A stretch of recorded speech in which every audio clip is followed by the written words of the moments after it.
Madridistas, voici l'actu de notre club préféré pour ce vendredi matin. Go! On va commencer tout d'abord avec quelque chose que tous les Madrilènes ne voudraient jamais entendre. Tout ce qui s'est passé depuis déjà un mois avec notre club.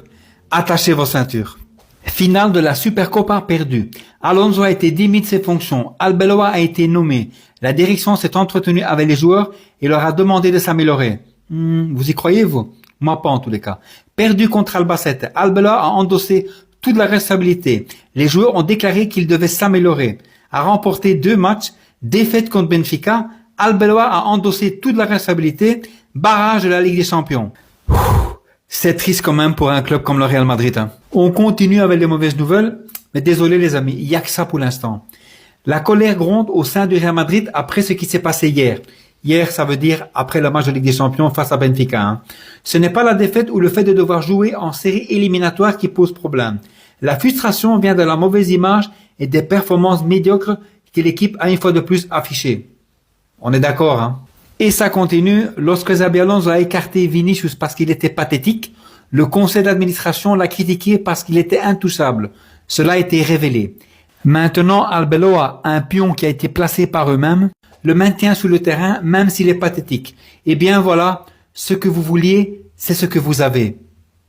Appréciez les amis. Vestiaire déchiré les amis. C'est bien possible. Hein? Tout comme Vinicius avec Xabi Alonso, Arda Güler a offert un véritable spectacle à Arbeloa lorsqu'il a été remplacé contre Benfica. Je n'ai pas entendu beaucoup d'abonnés, ou presque pas, se plaindre lorsqu'Albeloa a changé Arda Güler en cours de match, hein, alors que Güler devait évidemment rester sur le terrain. On est d'accord, hein? Par contre, lorsque Vinicius a été changé par Xabi Alonso lors du Classico, il y a eu un véritable tremblement de terre. 2 poids 2 mesures, hein. Je vous tiens à l'œil désormais, chers abonnés. Hein. Le principal coupable en ce moment de tout ce cirque au Real Madrid est bien sûr celui qui se trouve dans la loge VIP. Ce monsieur que vous voyez actuellement derrière moi. L'équipe fait preuve de fragilité en défense et d'un manque de contrôle au milieu des terrains. Nous savons tous qu'il nous faut un milieu des terrains et un défenseur central. Ça on sait. Hein. Mais il ne signera personne en janvier tout simplement parce qu'il n'en a pas envie. Florentino, réveille-toi. Le mercato se termine le 2 février, l'espoir fait vivre. Hein. Et on termine l'actu du matin avec le Real Madrid qui discute en interne avec Unai Emery. Ça, c'est vraiment réel, hein, les amis. Jürgen Klopp est aussi une option dont il discute en interne. Ça, je crois que c'est faux, les amis. Surtout avec ce vestiaire qui est actuellement. Hein. Arbeloa aura sa chance jusqu'en fin de saison. Sincèrement, je l'espère pour lui. Mais à mon avis, Arbeloa ne sera sûrement pas reconduit pour la saison prochaine. Hein, à moins qu'il gagne la Ligue des Champions. Voilà, c'est tout pour aujourd'hui. On se retrouve pour d'autres vidéos. Et n'oubliez surtout pas, comme d'habitude, ici c'est Madrid. Ciao, ciao. Real Madrid, après la défaite à Benfica, des tensions émergent dans le vestiaire avec Arda, Franco Mastantuono et Aurélien Tchouaméni, agacés par la gestion d'Alvaro Arbeloa. Le Real Madrid est tombé. Hein? Le Real Madrid est tombé. Hein? Ancien Real Madrid, toi joueur. Tu as cœur d'être agacé par ton entraîneur. Tu as cœur de pouvoir l'ouvrir. Tu as cœur de pouvoir faire un geste pour dire que tu n'es pas content. À moins que tu sois Cristiano Ronaldo à l'époque. Les gars, c'est vrai en rire. Hein, mais le Real Madrid pas en vrille. Le Real Madrid pas en vrille même. Depuis l'arrivée de Mboutou, le Real Madrid a tout perdu. Ils ont perdu leur manière de jouer, leur manière de gagner. Ils ont tout perdu. Et maintenant, ils sont en train de perdre l'éthique même de leur football. Après le départ de Xabi Alonso, il a dit qu'il y a les joueurs qui se comportaient comme des gamins. Et il y a Arbeloa qui vient à peine d'arriver, qui est en train de créer un petit espoir. Et il y a vous qui sortez pour... Vous êtes agacés parce que quoi? Vous êtes qui?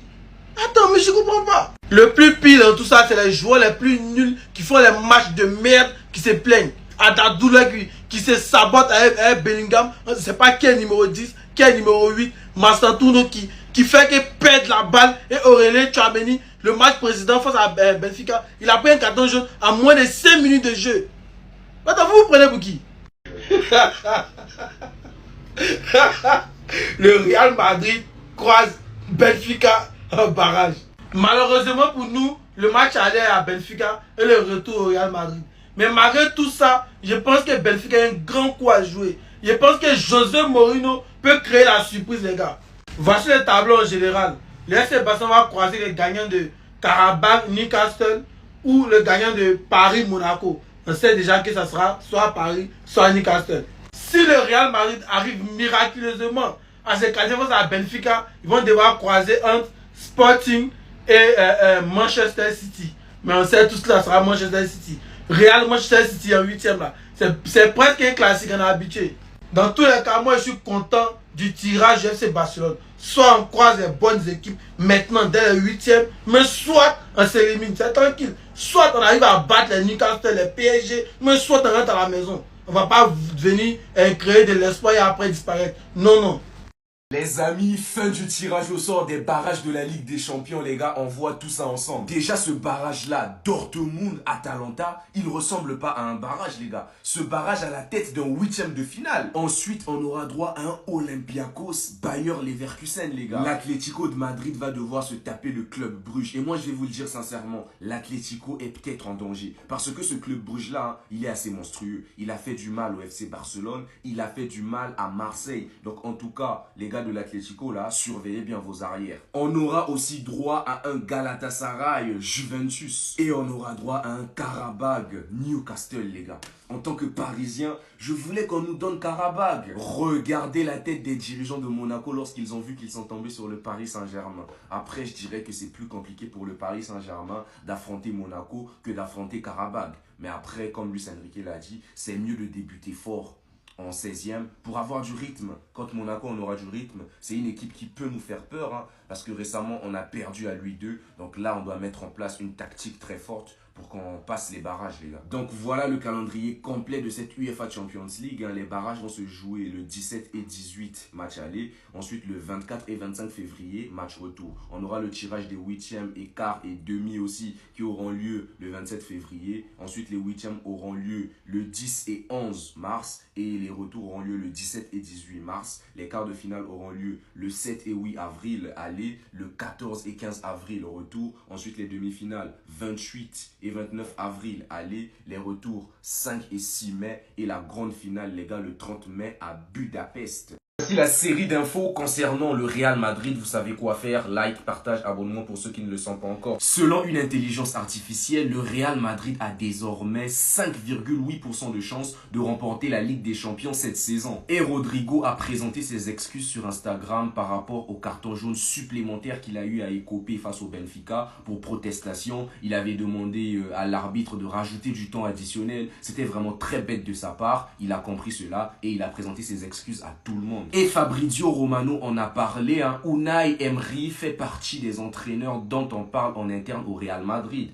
Aucune négociation formelle n'est en cours pour le moment. Le club donne sa chance à Arbeloa jusqu'à la fin de la saison. Et en parlant d'Arbeloa, selon Elar Guerro, ce dernier souhaite soutenir les joueurs et créer un environnement positif, d'où ses éloges et son attitude de « je suis positif ». Et voici quelques propos très forts d'Hendrick. Il a affirmé « je ne suis pas venu à Lyon pour faire des blagues ». Ou comme on dit au Brésil, pour faire des farces. Je suis venu pour jouer, gagner et aider l'équipe. Et pendant la défaite du Real Madrid face au Benfica, Kylian Mbappé n'a pas pu cacher sa colère. Et il a dit en conférence de presse que le Real Madrid manquait de constance et qu'il devait travailler pour améliorer cela. Et pour les dirigeants du Real Madrid, ils ont été très furieux après ce qui s'est passé à cause de l'image renvoyée une fois de plus par l'équipe. Et on va terminer avec cette info. Kylian Mbappé a donc 35% de chance de battre le record détenu par Cristiano Ronaldo en termes de buts en Ligue des Champions. Et je tiens à préciser que c'est pas le record du nombre de buts global, mais le record des 17 buts détenus par Cristiano Ronaldo. Donc les gars, pour vous tous qui regardez mes vidéos jusqu'à la fin, n'hésitez pas à me laisser un commentaire à la Madrid, jusqu'à Barça, allez Paris. Montrez-moi que vous êtes là, on est ensemble. Donc nous allons revoir cette image encore. Le Real de Madrid affrontera Benfica au barrage. Officiel les gars, le tirage des barrages de la Ligue des Champions est déjà prêt. Donc on aura désormais le Real de Madrid vs Benfica. Ça sera un match aller-retour. Le retour se jouera au Santiago Bernabéu. Benfica, donc il faudra taper ces bandits là. Pour les tabasser 4 buts à 1 chez vous et au retour. Juste un match nul, soit 1-0 ou 2-0. Ça passe. Ensuite, Paris Saint-Germain, Monaco. Barrage de Ligue 1. Vous allez vous débrouiller entre vous là-bas. Ensuite, Juventus, Galatasaray. Atlético de Madrid, Club Bruges. Franchement dit. Atlanta, Borussia Dortmund. Quoi? Leverkusen, Olympiakos. Donc voici un peu le tableau. Le vainqueur entre l'AS Monaco et le PSG affrontera soit le FC Barcelone ou Chelsea. Ensuite, pareil, Galatasaray ou Juventus affrontera Liverpool ou Tottenham. Benfica, le Real de Madrid, soit Benfica affrontera Sporting ou Manchester City. Pareil pour la deuxième partie, Newcastle affrontera soit Chelsea ou le FC Barcelone. Une seule chose est sûre, c'est que Newcastle va gagner. Ensuite, Atlético de Madrid, soit Club Brugge affrontera Tottenham, soit Liverpool. Ensuite, Inter affrontera soit Manchester City ou Sporting. Ils vont se qualifier à 100%, j'y crois. Et le dernier, Leverkusen, soit Olympiakos affrontera soit Arsenal ou le Bayern Munich. Bon les gars, j'en dis pas plus, c'est tout. Après avoir fait virer Xabi Alonso, est-ce que c'est déjà le moment pour Arbeloa de nous quitter? Mbappé en aurait-il déjà marre de cette équipe du Real Madrid? Et surtout, est-ce que cette équipe mérite Thibaut Courtois qui était très fâché après le match d'hier soir? Mais avant de continuer la vidéo, si toi aussi t'as déjà pleuré devant un match de Madrid, n'hésite pas à t'abonner, c'est reparti. Ça a été confirmé par Fabrizio Romano, le Real Madrid discute avec Unai Emery en interne. Mais malgré tout, Arbeloa devrait rester au Real Madrid Comedy Club jusqu'à la fin de la saison. Va-t-on assister à une nouvelle masterclass du Bernabeu? Le Real Madrid s'attend à des sifflets répétés ce dimanche. Merci Papi Pérez, il commence à comprendre le problème de cette équipe. Le Real Madrid est en colère surtout à cause de l'image que l'équipe a projetée une fois de plus. Et ça a aussi énormément agacé Mbappé qui en aurait marre de l'attitude irresponsable de certains joueurs du Real Madrid cette saison. Le seul autre joueur qu'on peut défendre aujourd'hui à 100% avec le Kicks lui aussi était fâché. Il était logiquement contrarié à cause de la prestation de ses coéquipiers, mais aussi surtout parce qu'ils ne sont pas allés remercier les fans pour le déplacement. Mbappé en a parlé, Courtois en a parlé, Pérez commence à s'en rendre compte. Depuis notre dernière Ligue des Champions, nos joueurs pensent que le football c'est fini pour eux. On verra bien comment le Bernabeu va réagir ce week-end, sinon c'était votre gars Silas pour un nouveau banger.